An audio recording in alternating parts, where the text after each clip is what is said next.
In this Baking a Difference how-to video, we're going to concentrate on the core dough that we use in so many different ways in groups with Baking a Difference. It is a plain dough and it is lovely. So we're really going to enjoy making this. You might hear in the background that we've already turned on the oven, the fan oven, and that's getting heated, ready to bake us some beautiful bread. So to start with, we have our flour, which I've measured out, and I've included, you'll see in the recipe below, a little bit of wholemeal flour, which is always really good because it's good for mental health using whole grains and also for digestive health as well, and just it's full of goodness. It's just supermarket flour. It's a strong bread flour. It's nothing fancy. If you want to, you could start exploring with your residents, maybe using local mill flours, traditional mills from local windmills or water mills. But really, you can just get strong bread flour from your local supermarket and it'll do a great job. So we've got in the bowl here some strong white bread flour and some strong wholemeal, and we're just going to mix that up together so that it's nicely mixed.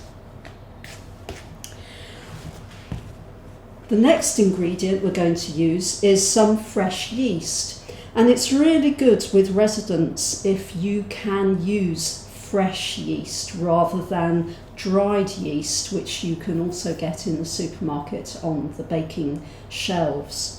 The reason why I always encourage people to use fresh yeast for Baking a Difference is that if you are actually going to get people to look at the ingredients, smelling fresh yeast brings a lot of different reactions. Some people love it and some people hate it, but it certainly is something which gets your sense of smell going, and it's also lovely to feel as well, and you'll see in the science video how important that is.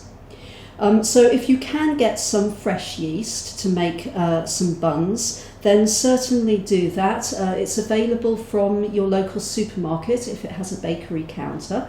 You can get it from there. And you can also go to local independent bakeries and ask them if you could buy some as well. It's not very expensive, and if you're only going to use it to make the bread rather than to do other activities with Baking a Difference, you can actually freeze it, and it will stay in the freezer for some time, and then you just take out however much you want, having crumbled it up, and put it in a box in your freezer and let it melt on your flour. This lot of fresh yeast I bought from the supermarket just a couple of days ago. It's been in the coldest part of my fridge, and it will be fine to use. So I've crumbled it up and I'm just going to pop that straight into the flour. Okay. I'm then going to just rub it in. It's a little bit like making short crust pastry, where you rub the butter into the flour. And I'm just going to rub it in like this. You don't need to add any sugar because in the process the yeast will start to eat the natural sugars that are actually in the flour and the food that is there already for it. So you don't need to add even a pinch of sugar. The yeast will be fine and will find lots to eat in this flour. So having rubbed that in really well, I'm then going to add my salt. And I keep the salt to a minimum, and you'll see the quantities, as I say, in the recipe below the video. And I'm just going to pop that straight in. If it talks about it in the recipe, where it talks about using a teaspoon, remember to always use a scant teaspoon, not a heaped teaspoon. You just want a scant teaspoon or spoon measurement of any of the measurements that are put in the recipe. So I'm just going to mix that nicely.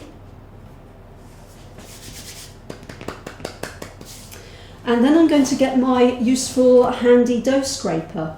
And if you can get hold of one of these, that's fantastic because it's a fantastic tool.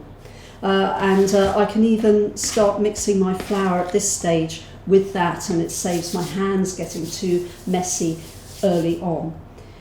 If I was to use the fast action easy bake yeast, the dried yeast, which you can see here, it's very fine. You use a much less than the fresh yeast. And once you open this, follow the instructions on the tin, and it should say that it will keep up to 4 months, and you can just pop it in the fridge. It's very easy to use. You just mix it straight into the flour. If you pick up, there is another dried yeast which you need to activate first. So do check the tin before you buy it or before you use it. Our last ingredient, because there are only 4 ingredients in this recipe for basic bread, is the water. And for working with residents and participants in care settings, we've always tried to keep the water at a lower level than perhaps we would if we were making, or if I was making bread to sell or bread at home.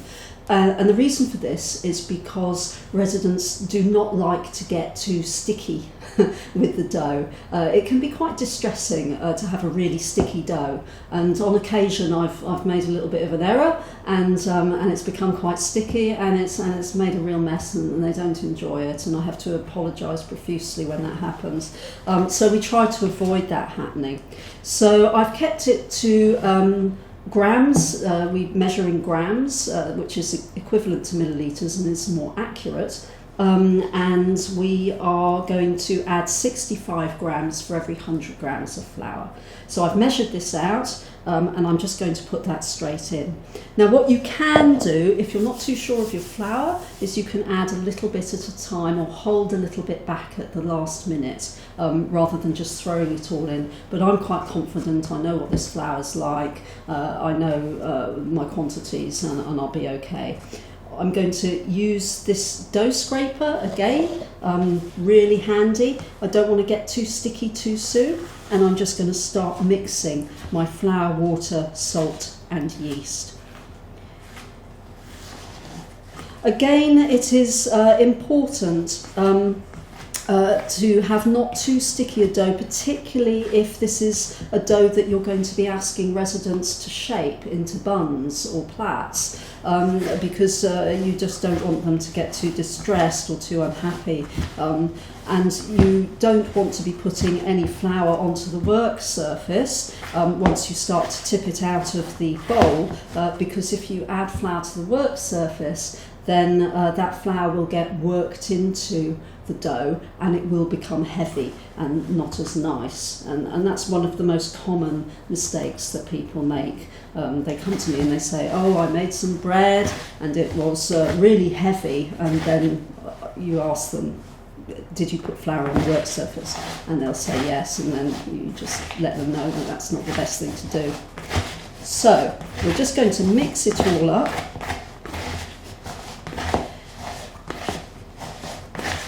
Of course, if this is going to be a dough that you yourself are going to shape into buns for the residents to enjoy with a cup of tea and some jam and butter, have a bit of a bread tea party, then you can make it a bit wetter and not worry so much. But as I say, it's best just to keep to the ratios that are in the recipe below. So once it's started to come together, I'm going to just scrape it out and just put it out onto the counter. And as you can see, there's only a little bit of flour from what's fallen out of the bowl, nothing extra.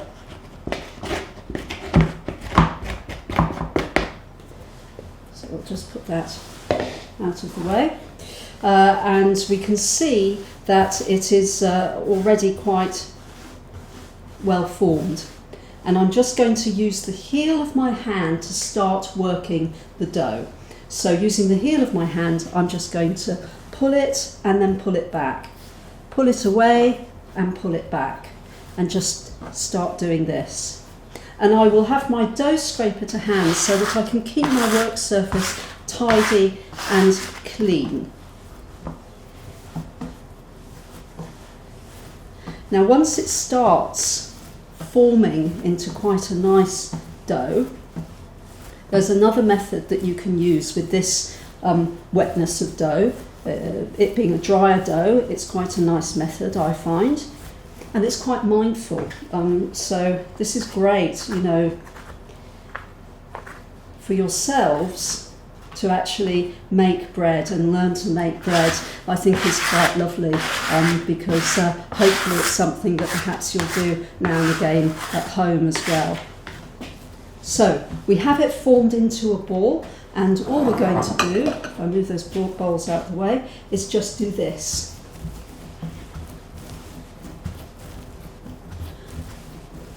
And as I'm doing this, the gluten in the strong bread flour, because there's more gluten in strong bread flour, which is why we use it for bread, is just tightening up and is becoming stronger. And again, if you watch the science video, you'll see why that's so important in the bread making process. As the yeast eats the sugars in the flour, it's going to give off carbon dioxide, and we need the gluten to be nice and strong so that it captures it and creates a nice puffy dough. So we're just going to keep going. And I can already, any stickiness has already gone. It's beautiful. So now that I've worked my dough, and I can feel it has changed immensely since the sort of like sticky, sort of falling apart ball that I had originally. Now that it's changed and it's much more pliable, I'm going to do the Windowpane test, and I'm just going to cut off a section of the dough, and I'm going to hold it up to a light. And I'm going to, with my thumbs, gently stretch it, and hopefully I will be able to stretch it thin enough to see light through the dough without it breaking.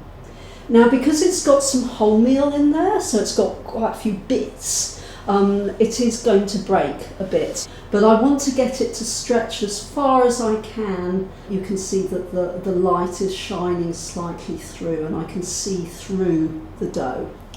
So now that I'm happy with my dough, I'm going to rest it for about an hour, hour and a half. It's going to depend a little bit on the warmth in the room, on the weather, the humidity, but an hour to an hour and a half should be sufficient. If I want to slow it down, I could put it in the fridge. So I could make it up to this point, pop it in a bowl or a box and put it in the fridge, maybe even overnight, depending on the temperature of my fridge. Hopefully it'd be quite cold.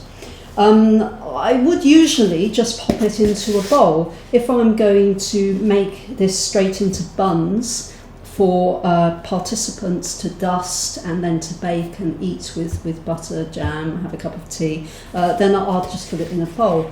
But we're also going to look at seed dipping and shaping the buns with the residents. And it's quite nice to put it into a clip box for that. So on this occasion, that's what I'm going to do. If I put it in the bowl, I would cover it with some plastic or a wet tea towel in order to keep the moisture and to stop it going crusty and quite tough on top. But I'm just going to pop it inside my bowl here, my box, and then I'll put the lid on.